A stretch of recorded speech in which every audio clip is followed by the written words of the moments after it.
Pada hari ini, tanggal 15 bulan Kartika, tahun Syaka 1216, seorang kesatria terah rajasa, cucu Sang Singamurti, putra Diah Lembutal, ditabalkan menjadi seorang Prabu penguasa jagat di Majapahit atas gelar Wilwatikta dengan nama Abhiseka, Prabu Kertarajasa Jayawardana.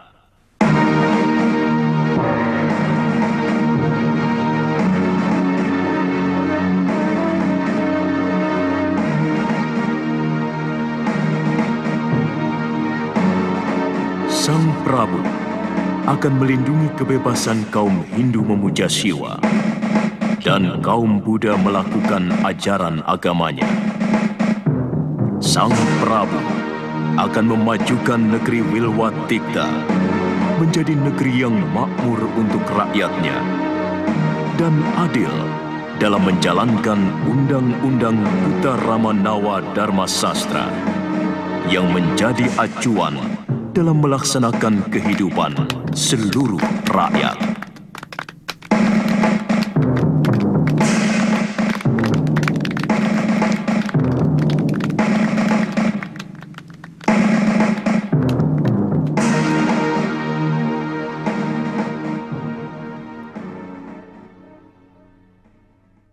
Rakyatku, hari ini di punggungku telah diletakkan tanggung jawab yang tidak mungkin bisa aku panggul sendirian.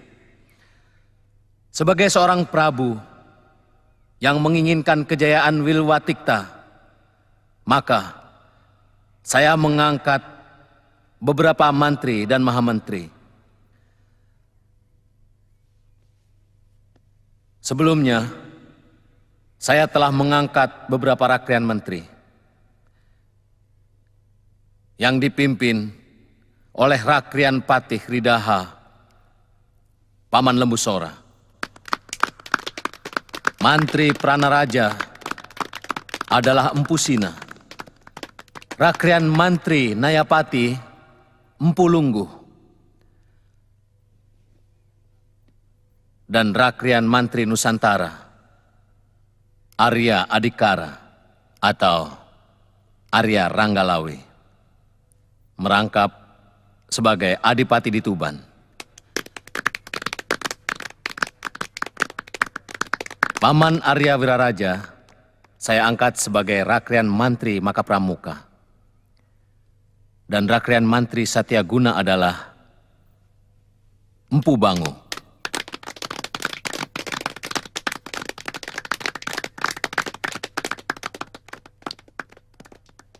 Sekarang, saya akan menunjuk Rakrian Mantri Sang Pancari Wilwatikta.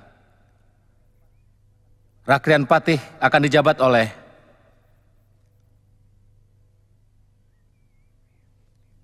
Empu Nambi.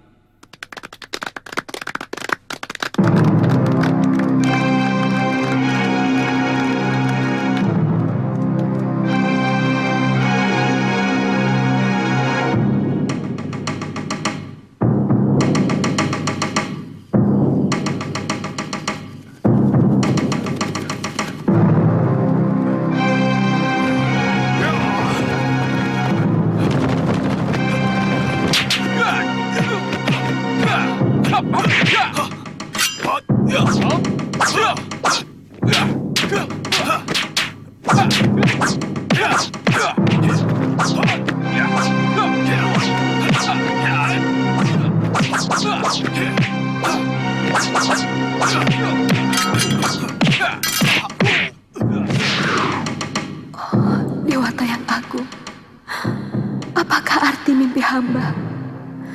Apa yang akan terjadi dengan suami hamba?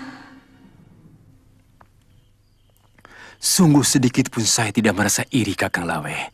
Saya sangat menyadari bahwa dalam perjuangan, baik semasa Gusti Wijaya dikejar-kejar pasukan Jayakatwang, sampai menyeberang ke Madura, maupun semasa perjuangan menyerang Kediri, dan pasukan Kitai Nagari, sama sekali saya tidak terlalu banyak berjasa. Tapi Nambi, diangkat sebagai Rakyan Pati di Majapahit, adalah benar-benar keputusan yang kurang bijaksana. Gusti Prabu pasti sudah mempertimbangkannya dengan cermat. Saya cenderung curiga bahwa semua keputusan itu karena kepandaian Nambi menjilat Gusti Wijaya. Sehingga tidak sempat Gusti Prabu untuk menimbang-nimbang jasa para sahabatnya yang lain. Saya juga pernah berpikir begitu. Tapi sebagai sahabat, Nambi juga sedikit banyak punya jasa. Apa yang telah dilakukan oleh Nambi? Mungkin tangan saya terlalu sedikit terpecik oleh darah musuh.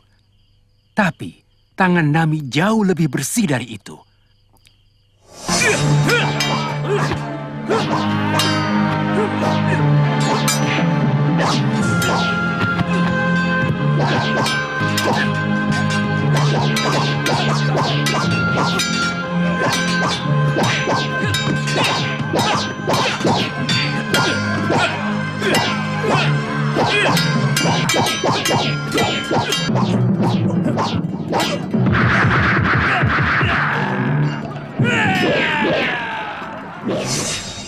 Mestinya Paman Lembu Sora jauh lebih tepat daripada Nambi.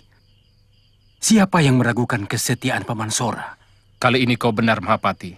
Tolong, jangan sebut saya Mahapati. Karena terus terang, yang memberi julukan itu juga Nambi. Supaya Gusti Prabu benci pada saya. Karena mengira saya gila hormat. Yang penting Kakang Lawe, negeri baru kita ini harus kita selamatkan dari penempatan orang yang kurang tepat. Kakanglah orang yang memiliki keberanian untuk bicara kepada Gusti Prabu. Pasti. Pada sidang paripurna nanti, saya akan bicara pada Gusti Prabu tentang kesalahan ini. Apapun yang terjadi, akan saya tanggung demi keselamatan negeri Wirwatikta ini.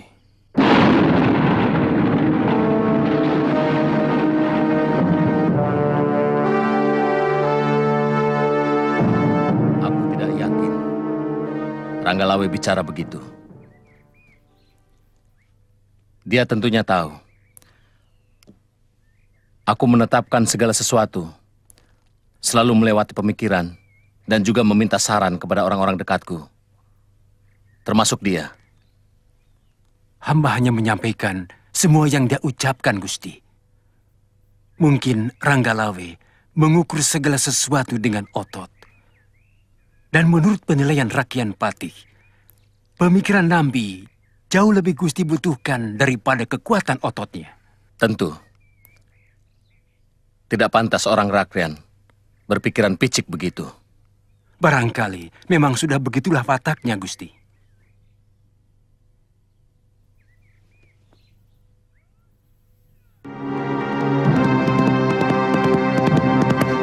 Terus terang, agak sulit hamba memberikan pendapat, Gusti Prabu. Karena Rangga Lawe adalah keponakan hamba. Tapi sebaiknya tidak usah dianggap. Mungkin dia terpengaruh oleh omongan orang lain. Bagaimanapun aku tidak ingin melihat negeri ini sudah dicabik perpecahan. Ketika umurnya belum lagi 40 hari. Aku sudah bicara pada Rakyan Patih Nambi. Dia rela melepaskan jabatannya demi keutuhan Wirwatikta.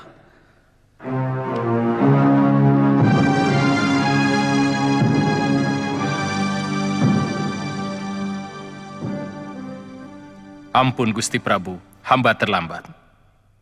Tidak apa-apa. Mestinya dari kemarin kamu sudah harus berada di kota raja.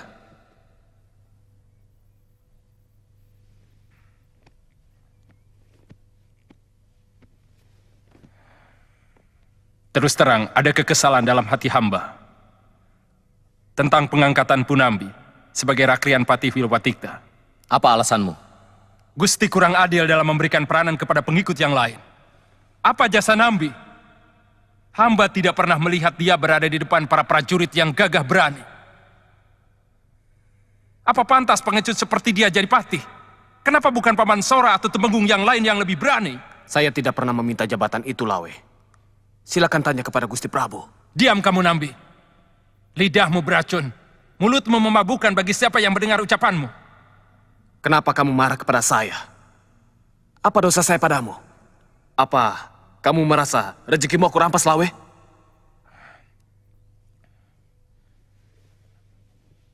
Saya tantang kamu, Nambi.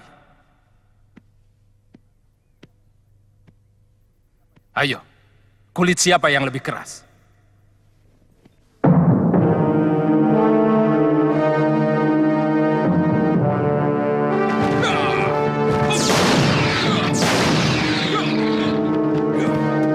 Ayo, Nambi, keluar! Supaya orang tahu siapa yang pengecut! Gunakan tanganmu untuk bertempur! Jangan cuma menggunakan lidahmu untuk menjilat! Maaf, Gusti Prabu.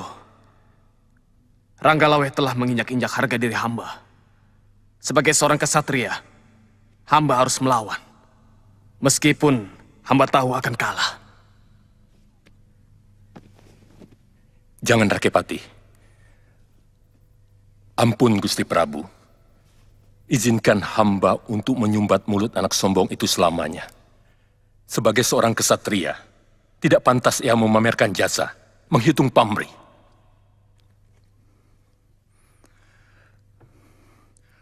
Gusti Prabu, biar hamba yang meredakan amarah anak itu. Dia hilap, Gusti. Dia pasti sedang hilap. Ada orang yang telah mempengaruhi pikirannya. Sebab hamba yang tahu wataknya. Ranggalawe tidak memiliki sifat iri hati, apalagi dengki. Silahkan, Paman Sora. Katakan pada Ranggalawe, aku masih bisa mengampuni semua perbuatannya. Kalau dia mau minta maaf.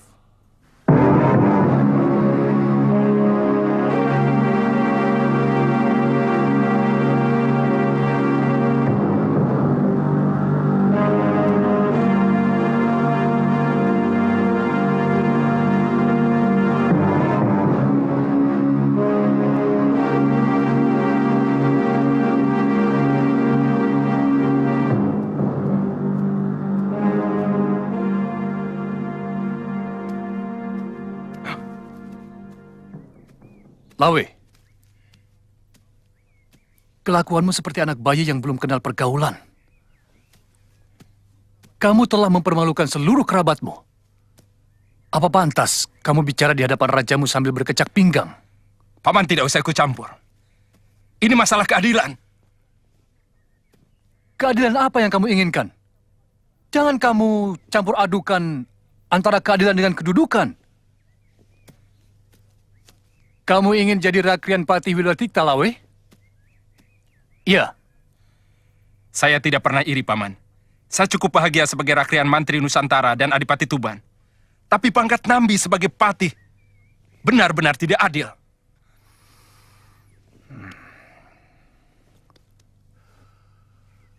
Apakah adil? Kalau misalnya akibat perbuatanmu ini, saya dikucilkan Sang Prabu dan seluruh Rakrian di Wilwatikta. Apakah adil kalau karena akibat perbuatanmu ini, Kakang Wiraraja menjadi berseteru dengan Gusti Prabu?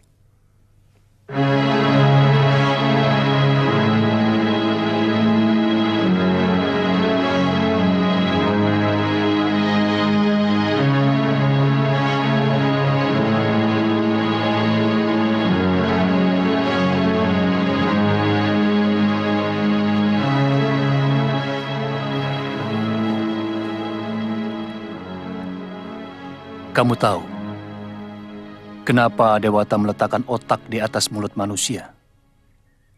Supaya orang berpikir dulu akibatnya sebelum melakukan sesuatu. Mengerti? Kamu harus minta maaf kepada Gusti Prabu. Juga kepada Patih Nambi. Saya malu. Saya malu, Paman. Kalau kamu malu, sekarang pulanglah dulu ke Tuban. Kalau kamu nanti sudah siap untuk minta maaf, datanglah kembali ke kota raja. Para Rakrian Menteri, lebih baik kita lanjutkan pembicaraan kita menyangkut keutuhan negeri kita ini. Ternyata lebih sulit untuk menjaga daripada merebut sebuah kekuasaan. Aku bisa mengerti kenapa Ranggalawe kecewa, menganggap aku tidak adil, karena mengangkat Nambi yang kurang pandai bertempur. Karena ukuran Ranggalawe, seorang yang hebat adalah yang sakti mandraguna. Padahal saya lebih membutuhkan Nambi menggunakan pemikiran-pemikirannya. Karena sebuah negeri yang baru membangun sangat membutuhkan pemikiran.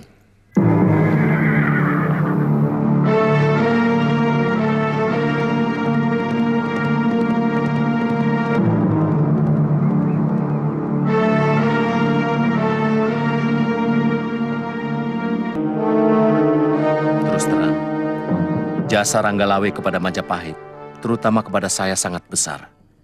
Jadi sebenarnya sangat wajar kalau dia bertingkah seperti itu. Saya berpikir,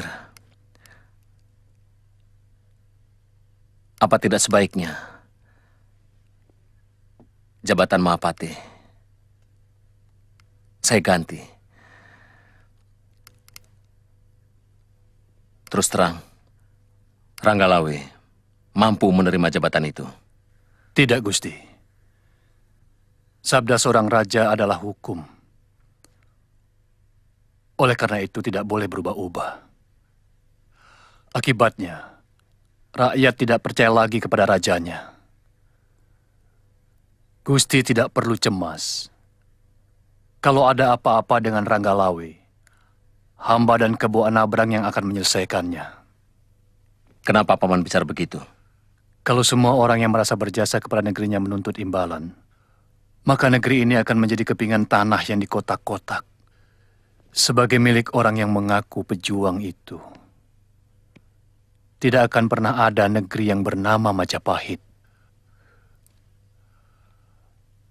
Hamba yakin orang seperti itu memang ada, dan orang itu yang mempengaruhi jalan pikiran Ranggalawe.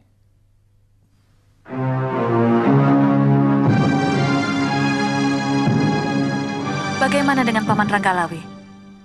Beliau tidak puas dengan pengangkatan Paman Nambi sebagai patih. Beliau sudah kembali ke Tuban. Ada yang mengatakan Paman Ranggalawe menginginkan kedudukan sebagai Mapatih. Saya kurang yakin itu. Setahu saya, beliau adalah orang yang sangat tulus. Pangkat atau jabatan bisa saja merubah ketulusan menjadi kedengkian. Mungkin beliau tidak menginginkan jabatan itu. Tapi beliau tidak rela kalau jabatan tertentu dipegang orang lain yang menurut dia kurang berjasa dalam perjuangan. Itu yang namanya kedengkian. Mungkin. Bagaimana rencana Kakang selanjutnya? Mau terus mengabdi di Majapahit? Atau mau pindah ke Tuban? Terus terang, masih ada dua beban yang mengganggu pikiran saya.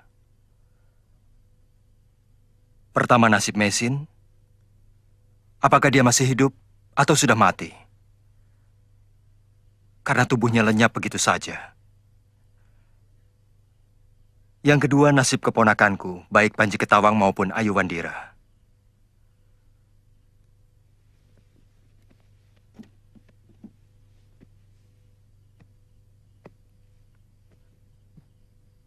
Sebenarnya ingin sekali saya mencari mereka. Tapi saya masih merasa berat meninggalkan negeri Majapahit dalam keadaan seperti ini. Mudah-mudahan pertentangan antara Gusti Ranggalawe dengan Gusti Nambi tidak bertambah besar.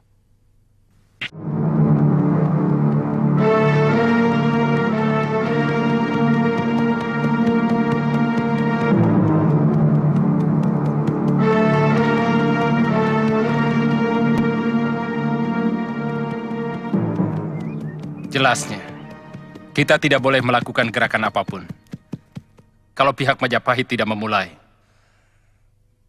Baik ke arah perdamaian ataupun ke arah peperangan. Saya sudah menempatkan telik sandi di kota raja. Ampun, Gusti. Ada apa? Kanjeng Gusti Arya Wiraraja sedang menuju kemari, Gusti.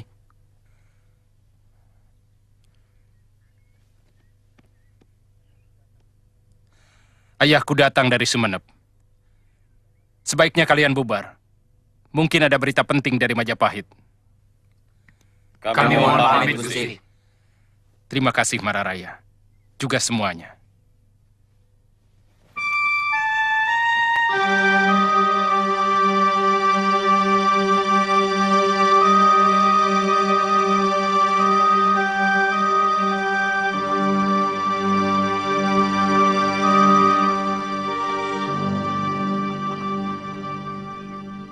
Sebaiknya memang tidak usah meladeni sikap Ranggalawe.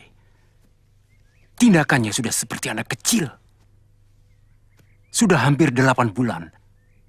Dia tidak kunjung minta maaf kepada Sang Prabu. Apalagi kepada Kakang. Saya tidak akan tinggal diam kalau Ranggalawe bertindak melebihi batas. Sebagai patih, saya akan bertindak tegas kalau memang dia berniat merongrong kewibawaan Majapahit. Apa tidak akan menjadi semakin rumit, Kakang Nambi? Perpecahan akan terjadi di antara kita. Apa boleh buat? Negara tidak boleh tinggal diam kalau ada adipatinya yang balelo. Saya yakin, Gusti Prabu pun merasa terhina oleh tindakan Ranggalawe yang tidak pernah sowan ke Kedaton sejak kejadian itu. Paman Kebo Anabrang bahkan sudah mendesak Sang Prabu untuk menyerang Tuban. Sangat masuk akal. Tapi, apakah tidak akan mengganggu ketenteraman negeri yang baru berdiri ini? Kalau sempat terjadi pertikaian dan bahkan perang. Itu hal biasa, Halayuda. Banyak negeri yang baru bebas dari belenggu jajahan mengalami hal seperti itu.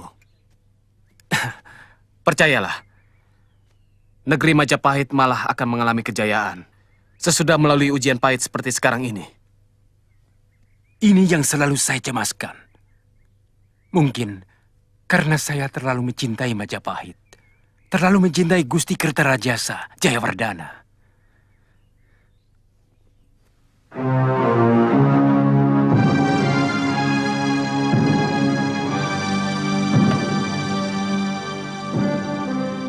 Kupingku budek mendengar berita-berita tentang kamu, Lawe. Kenapa sampai sekarang kamu tidak mau minta maaf pada Gusti Prabu? Ampun, Ayanda. Hamba anggap tidak perlu melakukan itu. Apapun yang hamba lakukan, kewajiban hamba sebagai pejuang Majapahit untuk saling mengingatkan.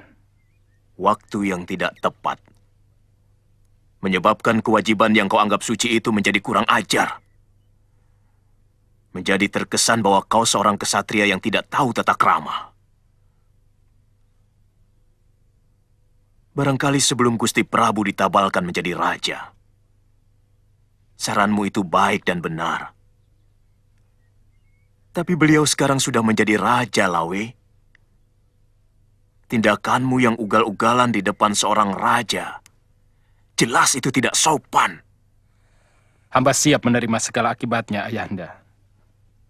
Kamu mau memberontak? Hamba mempertahankan kebenaran yang hamba yakini. Ajaran itu yang hamba dapat dari Ayahanda maupun dari Paman Lembu Sora sejak hamba masih kecil. Sebagai orang tua, aku hanya bisa memberimu nasihat untuk tidak berbuat sesuatu yang akan membahayakan dirimu sendiri. Tak ada seorang pun di Majapahit yang membelamu. Termasuk Adisora. Pasti mereka akan memihak Sang Prabu. Hamba sudah siap, Ayanda. Hamba mohon Ayanda pun tidak usah membela hamba. Karena persoalan ini persoalan hamba pribadi dengan Nambi.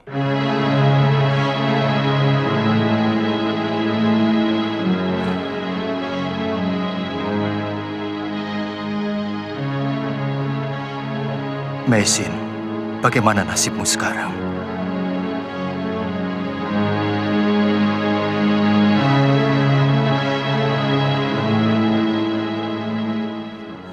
Jangan terlalu dipikirkan, Nyimas. Aku sangat tahu apa yang harus kulakukan.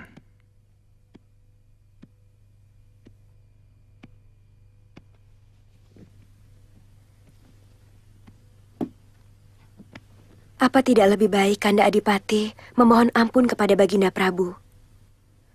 Dan kalau perlu, meminta maaf kepada Kakang Nambi. Benar, Kanda. Apa enaknya hidup dalam ketegangan yang seolah-olah tidak punya akhir? Mungkin ada baiknya Kanda sowan ke Kedaton, sekaligus membawa upeti persembahan. Untuk sikapku yang kurang sopan, mungkin aku bisa minta maaf kepada Gusti Prabu. Tapi tentang sikapku terhadap pengangkatan Bu Nambi, tidak akan. Apalagi harus minta maaf padanya. Aku sangat yakin sikapku berdiri di atas kebenaran.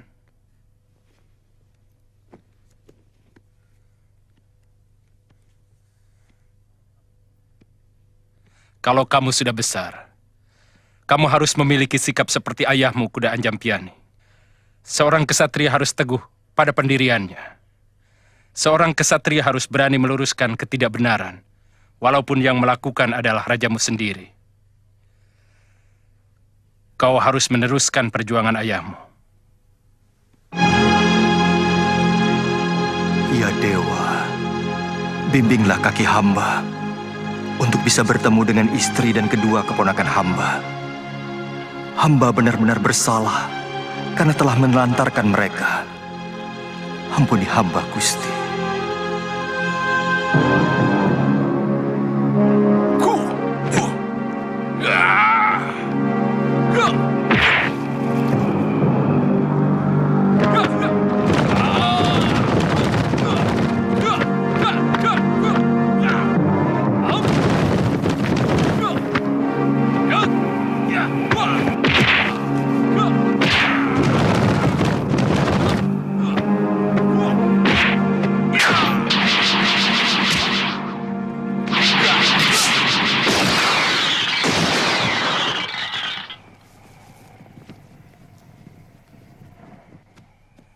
Baik, taruhlah perbuatan saya yang dulu itu salah. Apa karena kesalahan itu, Prabu akan melorot jabatan yang beliau anugerahkan kepada saya sebagai Rakrian Mantri Nusantara dan Adipati Tuban? Apa begitu sabda seorang raja? Itulah yang tidak saya mengerti. Gusti Prabu menganggap sikap Kakang Lawe yang selama ini tidak pernah lagi mau menghadap sebagai pembelotan. Bukankah Gusti Prabu sendiri yang membuat aturan bahwa penghadapan seorang adipati cukup setahun sekali, kecuali ada undangan khusus? Mungkin sebagai Rakrian Mantri Nusantara. Itu pun ada aturannya. Siapapun akan menghadap kalau ada surat panggilan dari Rakrian Kanuruhan, karena beliaulah yang menjadi penghubung antara Prabu dan bawahannya. Tapi sudahlah, kalau memang mereka sudah berniat untuk menyingkirkan aku, apapun yang kulakukan tidak akan pernah ada benarnya. Terserah. Apapun yang dilakukan Gusti Prabu, saya siap menerimanya. bagaimana kalau Patih Nambi mengirimkan pasukannya kemari? Saya lihat Kebo Anabrang sedang sibuk mempersiapkan pasukannya. Saya seorang kesatria, pantang membiarkan orang menyerang tanpa memberikan perlawanan. Aku sudah siap menghadapi hal yang pahit sekalipun.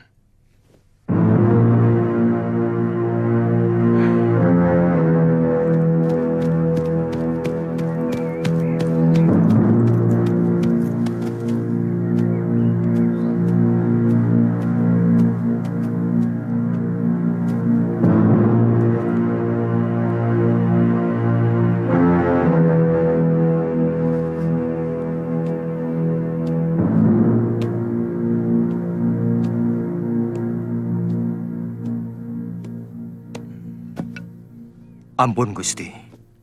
Siapa yang menyuruhmu kemari? Hamba datang sendiri, Gusti. Mau apa? Memberi nasihat kepadaku, supaya mohon ampun kepada Baginda Prabu. Hamba datang karena bingung, Gusti. Kesatria tidak boleh bingung untuk menentukan di mana kakinya harus berpijak. Menurut hamba tidak semudah itu, Gusti. Karena kedua tempat berpijak itu bukanlah pijakan yang baik. Maksudmu? Saya pernah mendengar seorang satria juga harus mendengar dan menghormati naluri hatinya sendiri. hamba akan berdiri di luar lingkaran. Hamba hanya akan menjadi saksi pertikaian dua kebenaran. Dan tidak satu pun yang ingin hamba bela. Lalu buat apa kamu kemari? Bagi hamba, Gusti adalah guru dari segala sikap kesatria. Itulah sebabnya kenapa saya harus pamit secara baik-baik. Saya senang mendengar jawabanmu, Kamandanu. Kamu berani meyakini sesuatu yang kamu anggap benar, dan dengan tegas membela keyakinanmu. Begitulah sebenarnya sikap seorang kesatria. Maaf, Gusti. Hamba tidak bisa menyertai Gusti. Saya bangga dengan ketegaran sikapmu. Kamu tidak usah mencemaskan aku, karena semua yang kulakukan, maupun apa yang terjadi, adalah suratan Dewata Agung. Semoga Dewata selalu melindungi keselamatan Gusti. Terima kasih, Kamandanu.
Ayo, apa yang kau curi? Apa? Sudah mencuri tak mau menjelaskan. Kamu.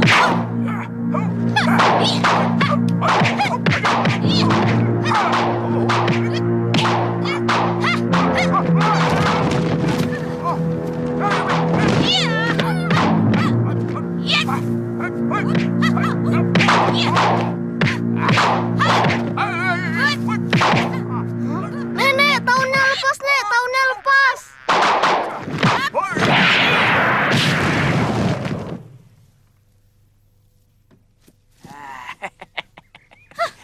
Ternyata sudah tua kau masih naksir juga. Dasar sombong. Kamu nyarinya kemana saja? Seluruh hutan di kawasan ini, saya sudah ubek-ubek Nini Cerewet.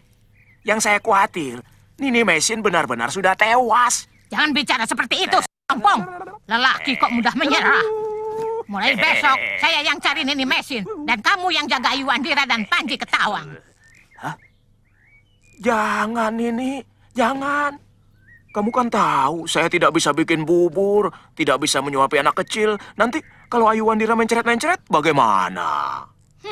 Makanya, jangan suka nyepelekan kaum wanita. Banyak hal hanya kaum kami saja yang bisa melakukannya, sombong. Panji, Ya, Kek. bawa kantong kakek kemari. Ini, Kek. Ini madu pesananmu, Nini. Taruh di dalam. Saya sedang repot membuat tepung beras. Ya, ya.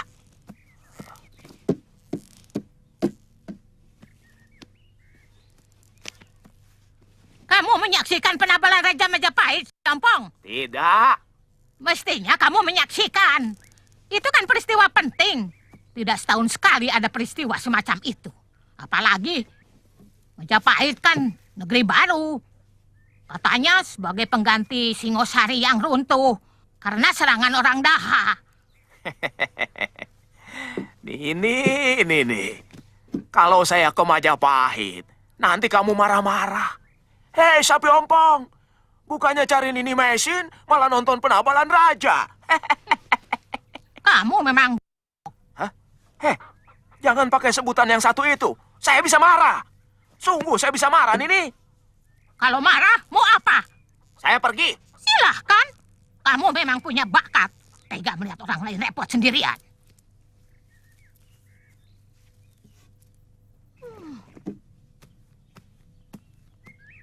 Kau belum juga pergi? Ayo, silakan. Jangan kamu pikir saya tidak mampu membesarkan kedua anak ini. Saya paling sakit hati kalau dibilang goblok nih.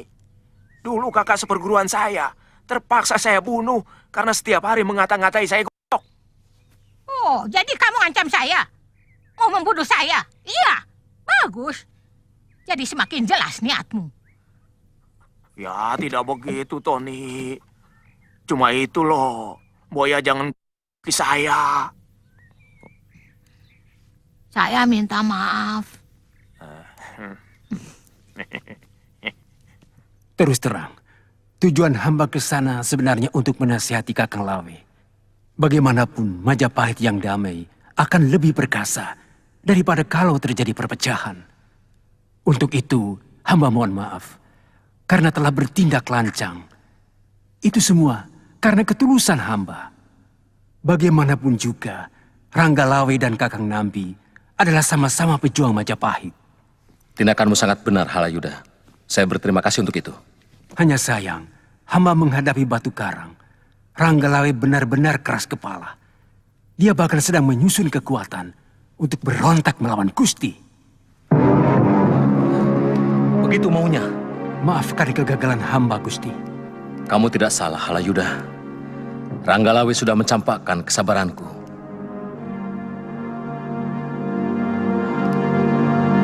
Dan dia harus menanggung akibatnya.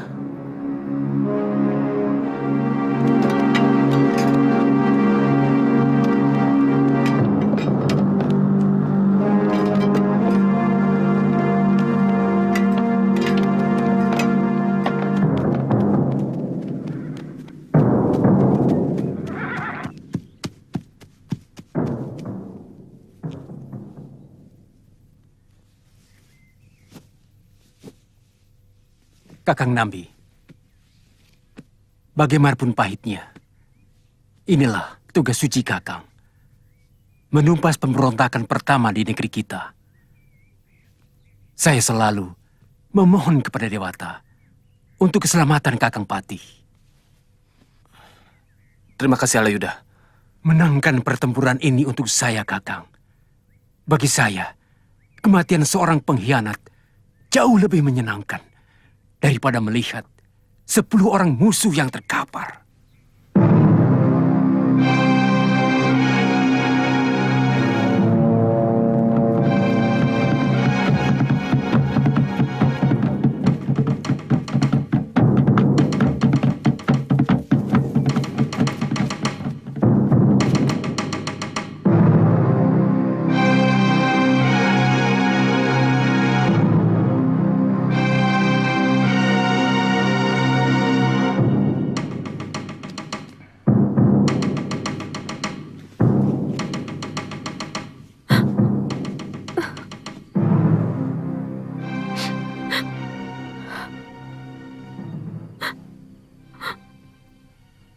Martaraga, ada apa?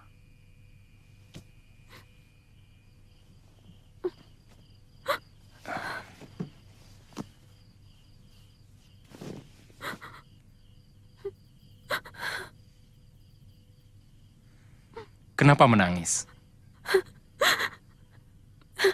Saya bermimpi.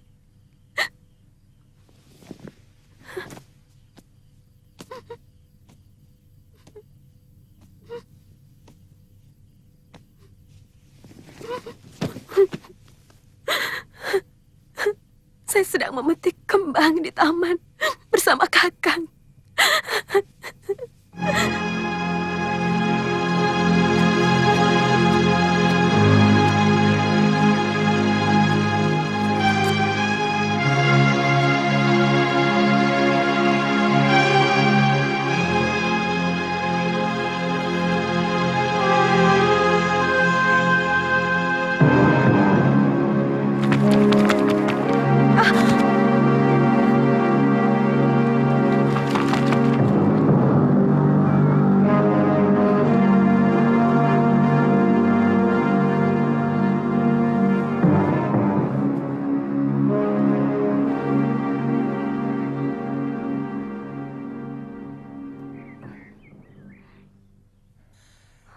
Tidak ada yang perlu ditangisi, istriku. Itu kemurahan Dewata yang telah memberikan pertanda padamu. Sehingga kamu jauh lebih siap menghadapi apa yang bakal terjadi.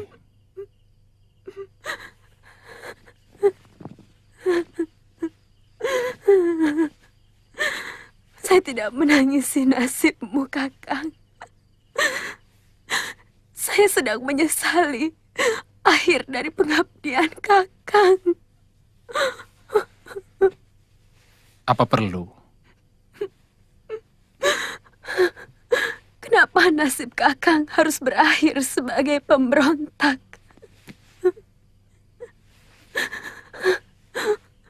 Padahal selama hidup Kakang adalah pembela Gusti Prabu.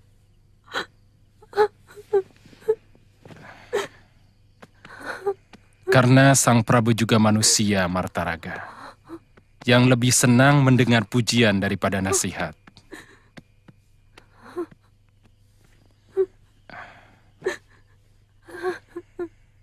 Saya ingin menjadi kebanggaan anak kita, Kuda Anjan Piane. Gugur sebagai pemberontak yang memiliki keharuman seperti bunga dalam mimpimu.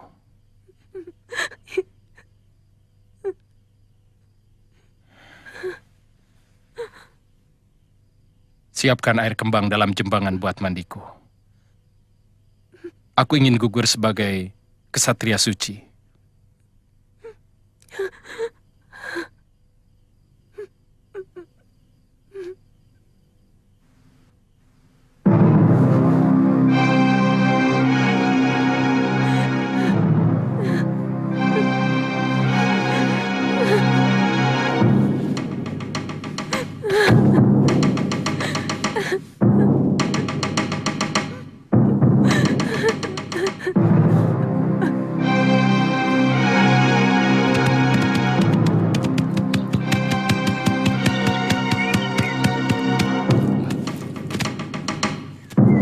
Ada berita apa, Pak Wanda? Pasukan Majapahit sudah menuju kemari.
Inilah saat terbaik bagi kita untuk mewujudkan sikap kita sebagai kesatria sejati.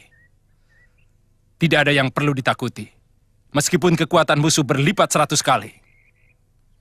Semua pasukan sudah kami siapkan di alun-alun, Gusti. Arahkan menuju sungai Tambak Beras.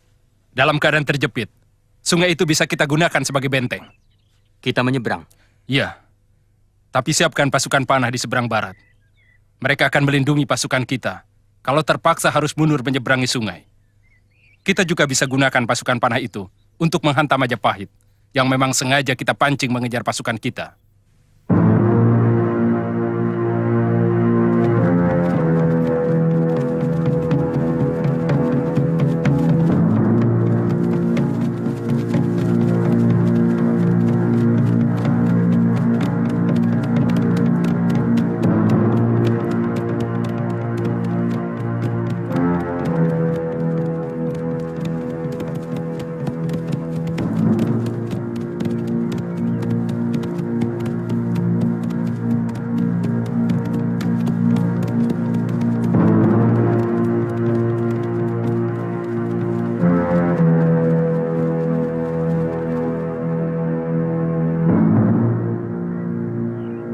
Duh Gusti Dewata Agung, lindungilah suami hamba dari perbuatan pengecut. Tetapkanlah dharmanya sebagai ksatria sejati.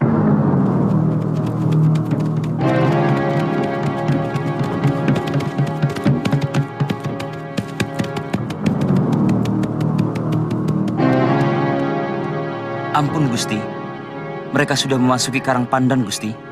Siapa yang memimpin? Kelihatannya Gusti Pati sendiri, tapi Kebo Anabrang dan Gusti Lembu Sora mengawal Gusti Pati.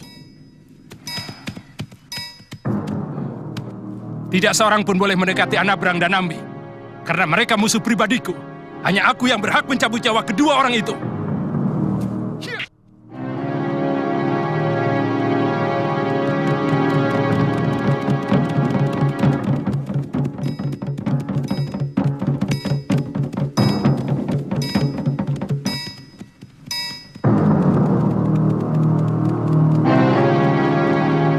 Pasukan panah di tebing sungai. Jangan nyebrang, meski pasukanku menang. Baik, Gusti.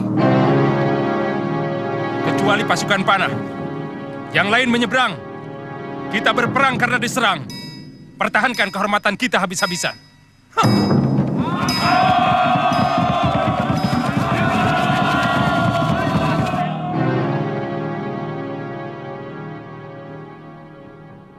Mereka akan saling membunuh sesama saudara.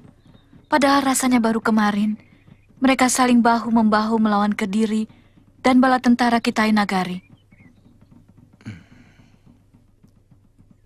Ya.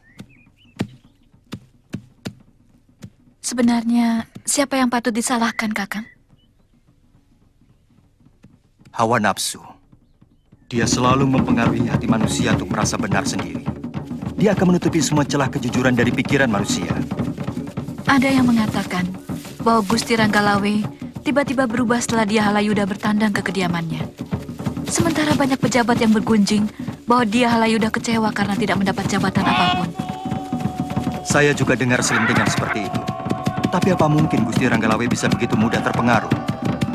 Jadi, sebenarnya apa yang menyebabkan Gusti Ranggalawe nekat memberontak, Kakang? Bisa jadi Gusti Ranggalawe merasa malu karena telah melakukan perbuatan tercela.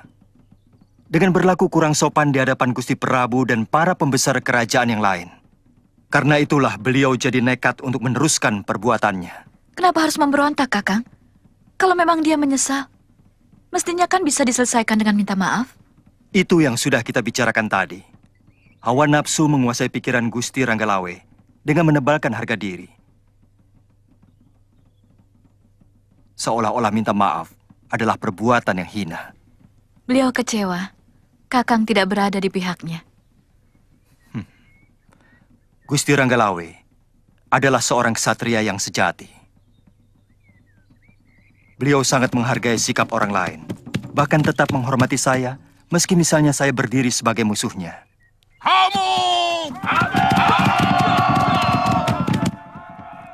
Kita serang mereka begitu sampai di seberang sungai. Boleh saya bicara dulu kepada Ranggalawe, Anabrang? Apa perlu, Kakang? Jelas dia membangkang kepada Sang Prabu. Ini usaha terakhir menyadarkan dia. Bagaimanapun, Ranggalawe pernah berjasa kepada Sang Prabu. Bagaimana Adipati? Kakang Lembu Sora mau mencoba menyadarkan Ranggalawe sekali lagi. Silakan, Paman. Saya pribadi tidak pernah menghendaki perang. Ranggalawe yang memulai semua ini. Terima kasih, Rakai Pati.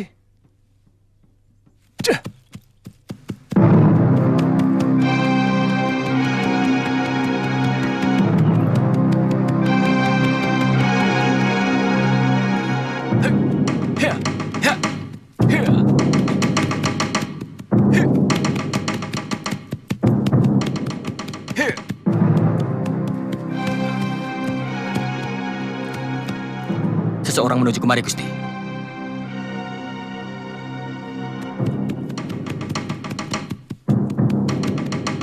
Saya tahu. Paman Lembu Sora. Mau apa lagi dia?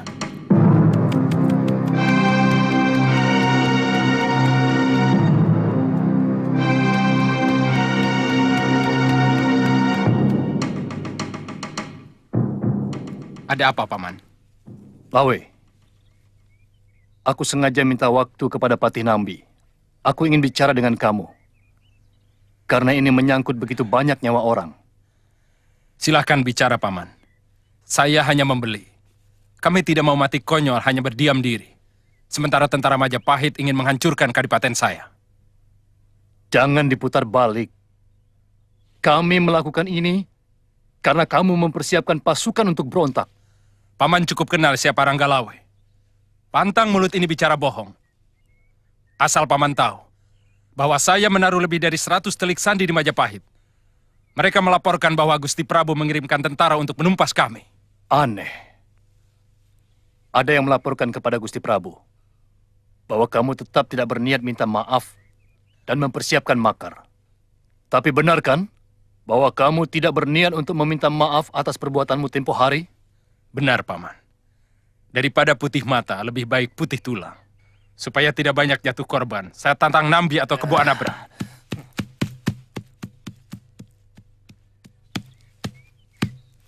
Jangan remehkan Kebo Anabrang, Lawe. Dia senopati yang sakti mandraguna. Biar bagaimanapun dia pernah dipercaya Gusti Prabu Kertanegara memimpin pasukan Singosari melanglang Nusantara. Dia senopati yang menaklukkan Dharmasraya dan Suwarna Bumi. Semua musuh saya anggap kuat, Paman.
menyiksa seseorang yang paling berjasa dalam berdirinya Majapahit, Anabrang?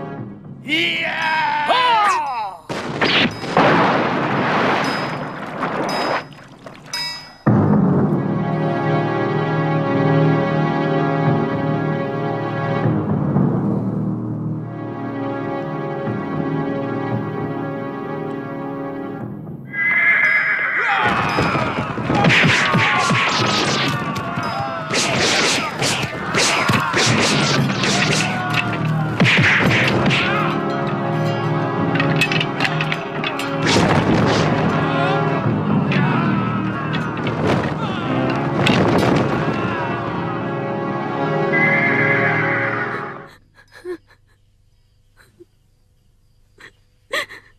Selama ini saya hanya menunggu berita duka itu.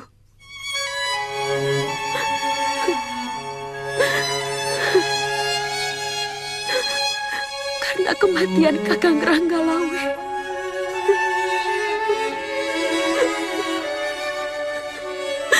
Sudah jelas dikabarkan lewat mimpi-mimpi saya.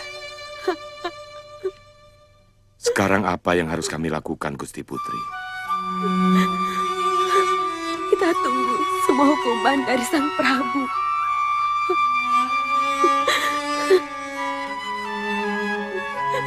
Biar Panji Mararaya yang mengatur semuanya.